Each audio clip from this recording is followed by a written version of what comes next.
नमस्कार दोस्तों। आइए तो आज की सभा को प्रारंभ करते हैं। जैसे कि आप जानते हैं हम लोग मॉडर्न हिस्ट्री मीन्स आधुनिक भारत पढ़ रहे थे, लेकिन उसके साथ साथ मैंने कहा था कि पैरेलल उसके कुछ अलग सेक्शन भी पढ़ाए जाएंगे। जैसे में आज उसी के संदर्भ में हमने प्रारंभ किया वर्ल्ड हिस्ट्री। जब वर्ल्ड हिस्ट्री प्रारंभ करते हैं पढ़ना यूपीएससी और स्टेट पीसीएस को ध्यान में रखते हुए, तो सबसे पहले दृष्टिकोण ये बनना चाहिए कि वर्ल्ड हिस्ट्री की उपयोगिता क्या है। तो सबसे पहली उपयोगिता तो ये है कि यदि आप वर्ल्ड हिस्ट्री पढ़ते हैं तो जितने भी बड़े बड़े विचारक रहे थे, जैसे कांट, वोल्टेयर, रूसो, इन सबों को विचारकों को समझ पाकर अपनी बातों को, अपने ओपिनियन को आप ज़्यादा से ज़्यादा ऐसे में आप ऐड कर सकते हैं। उसके साथ साथ यदि आप वर्ल्ड हिस्ट्री पढ़ते हैं तो आपको वर्तमान के जो इश्यूज चल रहे हैं, करेंट अफेयर, इस पर आपका एक बहुत अच्छा पकड़ बनेगा।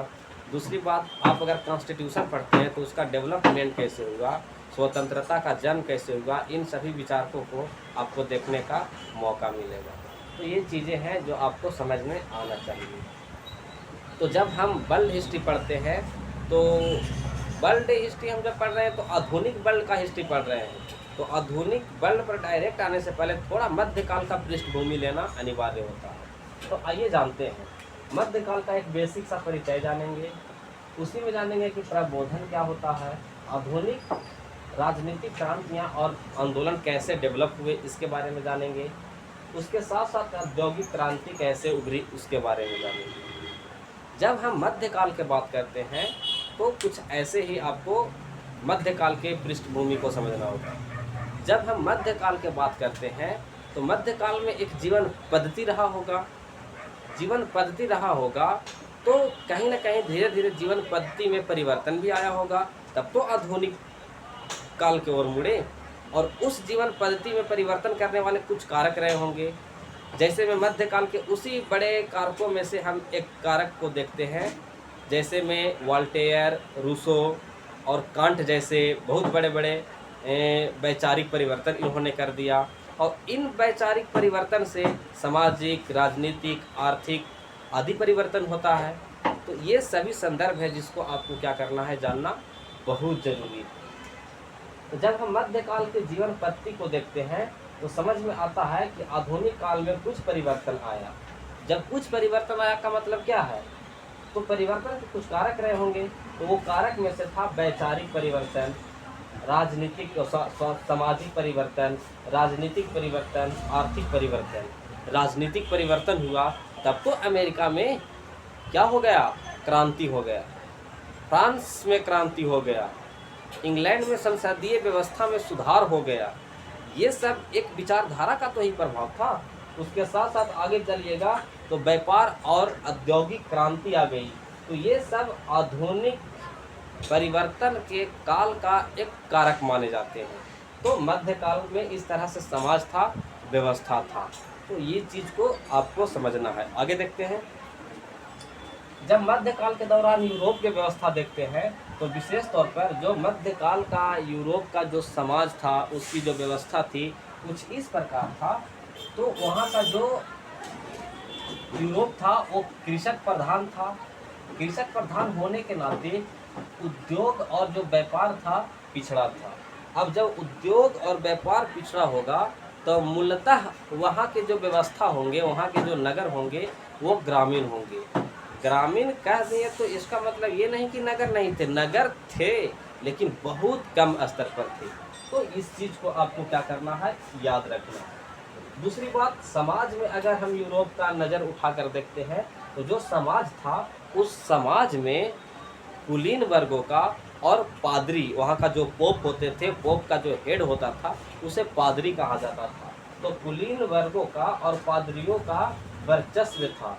वर्चस्व का मतलब कुछ इस प्रकार कि इन कुलीनों को और पादरियों को कुछ विशेष अधिकार मीन्स विशेषाधिकार प्राप्त था। विशेषाधिकार में क्या प्राप्त था कि इन लोगों को कर में छूट था, इन लोगों को नीतियाँ में छूट थी, दंड व्यवस्था में छूट थी। यह सब विशेषाधिकार किसको प्राप्त था, कुलीन वर्गों को और पादरियों को। आगे देखते हैं, इसी रास्ते आगे देखिए तो वहाँ का जो सामान्य लोग थे, जैसे में कृषक और व्यापारी और जो शिल्पकार थे, उसके साथ अक्सर भेदभाव जैसे घटनाएं होती थी, भेदभाव के शिकार होते थे। अब वहाँ की जरा राजनीतिक व्यवस्था पर हम नज़र डालते हैं, तो राजनीतिक व्यवस्था में कौन थे? पैरामाउंट राजा था। राजा का शब्द ही कानून होता था। राजा कहता था कि मेरा शब्द ही कानून है, यानी my word is the law. तो इस तरह से कुछ था। तो इसलिए हम ऐसे में कह सकते हैं कि जो राजनीति था वो निरंकुश व्यवस्था पर आधारित था।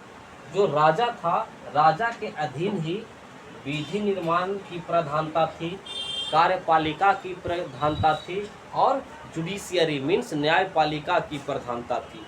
जब आप विधि निर्माता हैं मीन्स लॉ मेकर भी आप हैं, लॉ एग्जीक्यूटर भी आप हैं और लॉ लेजिस्लेचर भी आप हैं।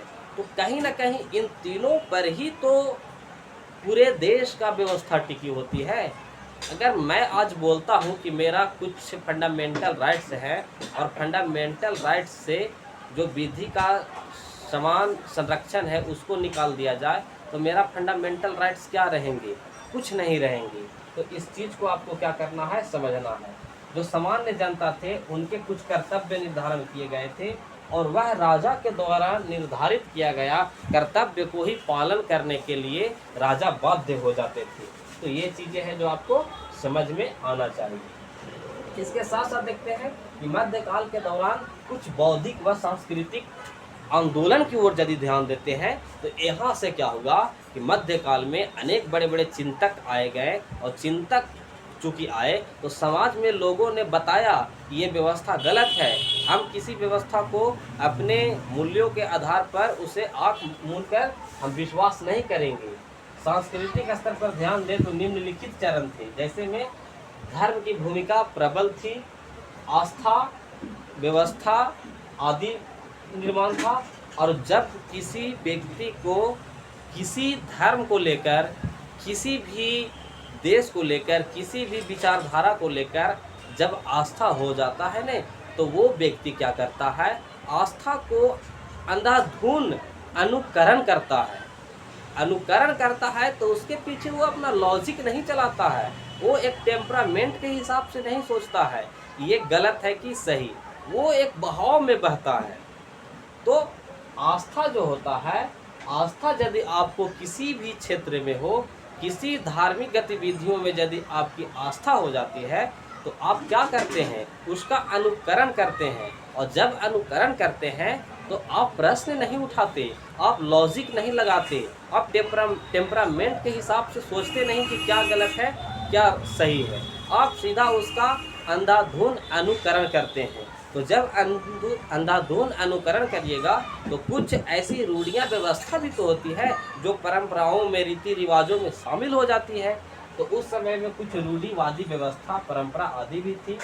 लेकिन आधुनिक काल में हम क्या देखते हैं कि बौद्धिक स्तर पर एक व्यापक परिवर्तन आया। लोगों को जो चिंतन करने का विचार था ये दूर दूर तक फैलना शुरू हो गया।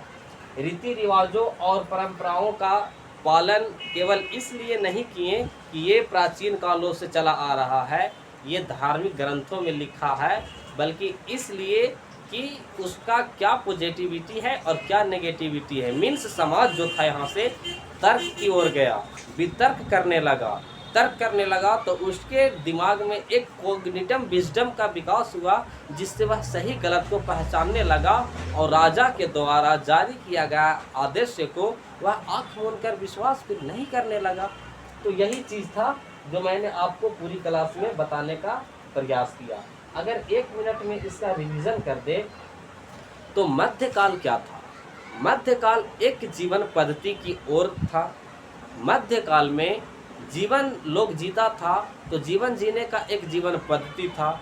उन जीवन पद्धति में कुछ परिवर्तन आया धीरे धीरे, और जब परिवर्तन आया तो परिवर्तन के कुछ कारक भी जिम्मेवार थे। उन्हीं कारकों में से मुख्य जो कारक थे वो थे वैचारिक परिवर्तन। इस समय जो लोग हैं वो बहुत बड़े बड़े वैचारिक परिवर्तन लेकर आ रहे हैं, और वैचारिक परिवर्तन लेकर आ रहे हैं तो उससे समाज में परिवर्तन, राजनीति में परिवर्तन, आर्थिक परिवर्तन आदि आदि सब कुछ हो रहा है। तो ये चीज़ें हैं। औद्योगिक क्रांति कैसे आया? आर्थिक परिवर्तन से ही तो औद्योगिक के क्रांति आया। तो यही मैं बता रहा हूँ। तो एक बार और इसको लास्ट में इसको अगर समराइज कर दिया जाए तो आपका पूरा कॉन्सेप्ट क्लियर हो जाएगा। जो मध्यकाल है वो मध्यकाल में लोगों का कुछ जीवन पद्धति रहे होंगे, और जब जीवन पद्धति रहे होंगे तो जीवन पद्धति धीरे धीरे परिवर्तन की ओर गया होगा। तो उन परिवर्तन करने वाले में कुछ कारक रहे होंगे। उन्हीं कारकों में से एक कारक का प्रबल नाम आता है वैचारिक कारक।